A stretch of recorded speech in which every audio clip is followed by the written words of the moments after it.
তাহলে বলবো আওয়ামী লীগ হত্যাকারী, আওয়ামী লীগ ধ্বংসকারী শেখ মুজিবুর রহমান, যিনি আওয়ামী লীগের কবর রচনা করে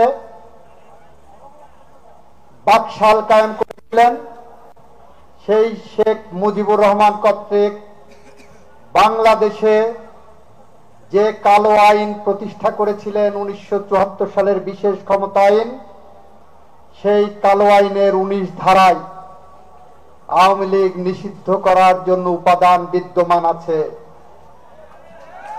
এটা হলো আইনি ব্যাখ্যা। সরকার কি করবেন সেটা সরকার সিদ্ধান্ত নেবেন। ইতিমধ্যেই জাতিসংঘের রিপোর্টে এসেছে আওয়ামী লীগের নেতৃত্বে এবং আওয়ামী লীগের সরকারের নেতৃত্বে বাংলাদেশের জুলাই 36 পর্যন্ত, জুলাই বিপ্লবে প্রায় 2000 মানুষের প্রাণ দিতে হয়েছে, 30,000-এর মতো মানুষের পঙ্গুত্ব বরণ করতে হয়েছে।